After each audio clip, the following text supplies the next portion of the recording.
بسم الله الرحمن الرحيم. مشاهدينا الأكارم، السلام عليكم ورحمة الله وبركاته.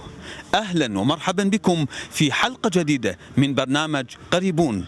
الكفاءات العراقية تملأ عاصمة الضباب بحضورها وفعالياتها المتواصلة وإنتاجها المتنوع.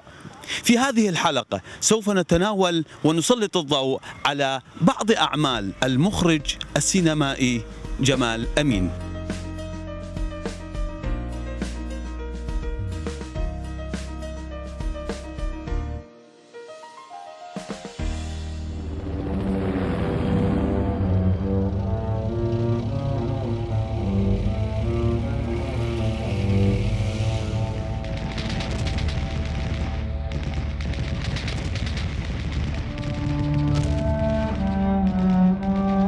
أنا ركزت بهذا الفيلم على أن هم انطفت عيونهم بالعراق اثنيناتهم، وانطفت أثناء الحروب. أمي سافرت سوريا بال 2002 التقيت بها بس ما شفتها، سمعت صوتها.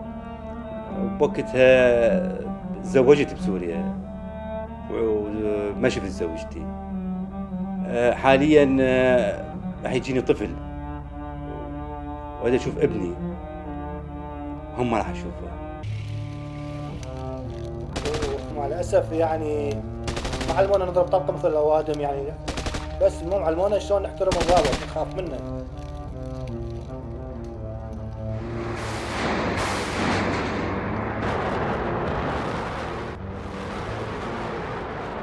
فلهذا هم من يمشون الأرض بالنسبة لهم هي ساحة معركة، الحياطين هي ساحة معركة، هم لا يسمعون سوى صوت القنابل والدبابات والطائرات والمدافع.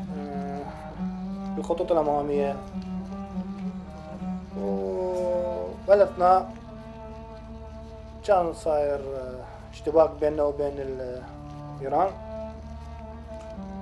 وما شف إلا وقع صاروخ بصفي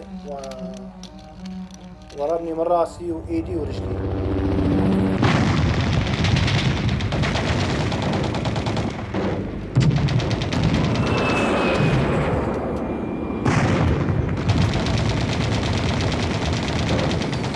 نهاية الفيلم حتى البطل مالته ياد يقول انه اني اثناء الصعاديات اللي سووها في احتفالات السنة الجديدة انه هاي تربكه فعلا، وهاي حقيقة طبعا عند هذا الشخص، يرتبك يبدي يخاف، يطلع برا يخاف، لانه يعني فعلا تصير عنده حالة من الذكرى الأليمة الى هذه الاشياء. فهم واقعا شخصيات هامشية معطوبة محروقة.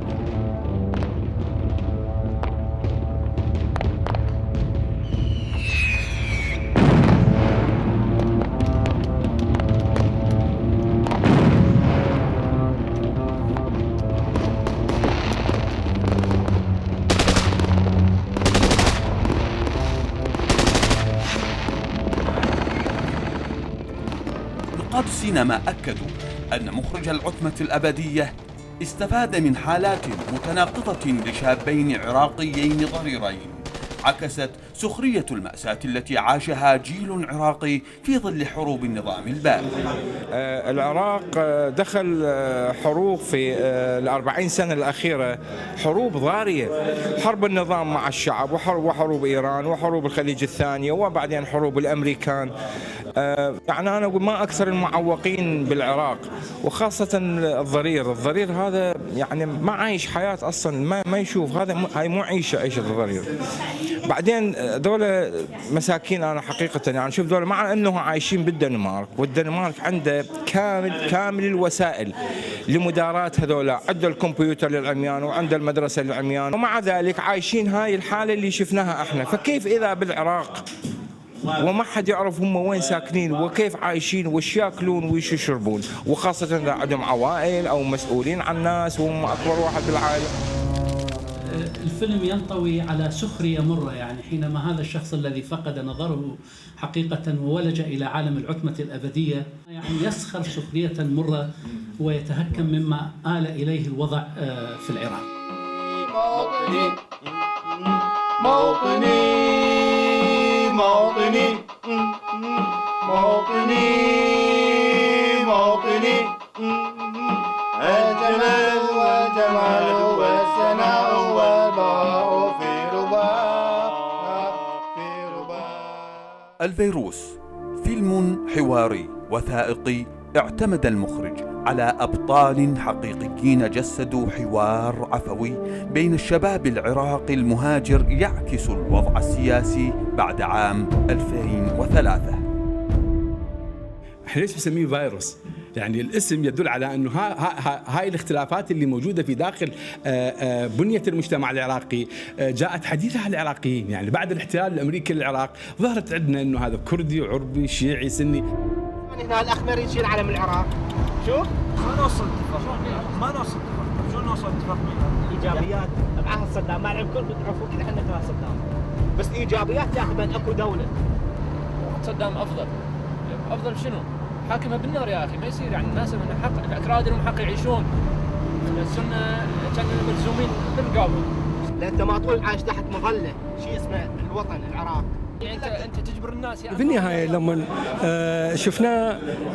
شفنا جماعه اللي هم نزلوا من السياره وصلوا الى السياره الاخرى، شافوها عاطله عن العمل فنزلوا، بمعنى انهم نسوا الفروقات بيناتهم، نسوا الخلافات بيناتهم ورادوا يساعدون بعض مع بعض. وهذا بالحقيقه انا بالنسبه لي طينة العراقيين بعدين يتحدون وتصير كلمتهم واحده وان شاء الله يبنون العراق بهذه الطريقه. متفائل من هالناحيه هذه، لانه أشوف أنه ضوء في نهاية النفق.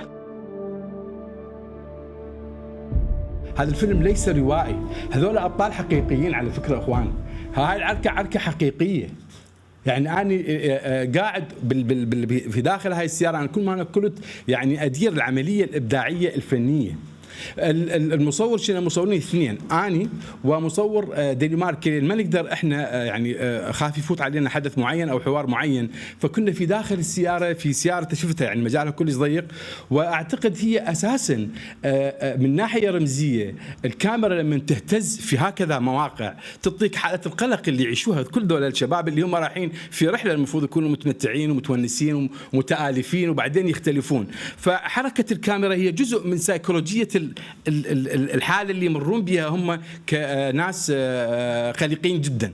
جليل ابو النظارات اللي قاعد بالاخير هذا طالب كليه الطب، اللي بصفه محمد السني هو يعني عيب نقول الحكي هذا، بس الان احنا نعتبر نفسنا في ورشه ثقافيه. هذا محمد يشتغل في مجال اللحيم ويلدنج. السائق هو ميكانيكي وهاي شغلته الحقيقيه. اما تشيف هو يبيع بيتزا، يشتغل بالبيتزاريه. اوكي، فرقد يشتغل قصاب. زين، وهذا هو بطبيعته يعني دائما يحكي ويسولف ويروح ويسوي يعني يسوي قعدات ويطلع رحلات. الفيلم سميته فيروس متقصدا لانه ما يدور في داخل هذا الباص هو فعلا فيروس طائفي اجى ضرب العراق العراقيين للاسف الشديد. اللقالق يعني التايتل كلش مهم، ونهاية الفيلم كذلك مهمة جدا لأن بها أغنية، والأغنية يعني كاتب كلماتها. يعني الفيلم أنتج إلى مؤسسة اسمها بيلدينج ديمقراسي، بناء الديمقراطية باللهجة الدنماركية يسموها بالشكل هذا. هذول كتبت لهم سيناريوهات، هم رادوا ينتجون فيلم عن العنصرية في الدنمارك. هم يعتقدون أنه هذا الفيلم اللي أنا سويته هذا ما عالج كل الجانب العنصري اللي بالدنمارك. هم كانوا متأسفين انه انا كنت شفاف جدا في طرحي. Hvad går du rundt og laver nu? Jeg er lige blevet færdig fra lærerseminaret, og så er jeg begyndt at arbejde som lærer nede på vores gamle skole, faktisk. Vores gamle folkeskole? Ja. Hold da op, det er da fedt. Ja. Hvad med dig? Hvordan går det med dig? Hvad går du og laver? Jeg går bare fra det ene kursus til det andet, og det ene arbejde til det andet. Min sidste arbejdsgiver, han var ret hæslig, så nu er jeg endt som slagter. Jeg har stadig den der drøm om at blive pilot. Men jeg tror bare, jeg er uheldig. Jeg skal nok finde på noget spændende snart. Jeg tror ikke, der er noget at gøre med at være uheldig. Hvordan går det med dit temperament? المخرج جمال أمين حاول من خلال فيلم اللقالق أن يعكس مشكلة شاب عراقي مهاجر حاول أن يندمج بالمجتمع الدنماركي، إلا أن العنصرية والكراهية هي القشة التي زعزعت جسر التواصل بين جيل مهاجر وجيل المجتمع الأوروبي. الطالب الأجنبي عنده حساب آخر. الطالب الأجنبي من يروح للثانوية يدخل بمرحلة كبيرة جدا من الامتحانات. امتحان نجح يقول لا تروح الصف العاشر، في حين الدنماركي من التاسع يروح للثانوية. Var jeg ikke meget klog dengang? Jo, du var meget klog, men det er jo ikke noget at gøre med at være klog eller ikke at være klog. Det er noget at gøre med, at du ikke kan udtrykke din følelser.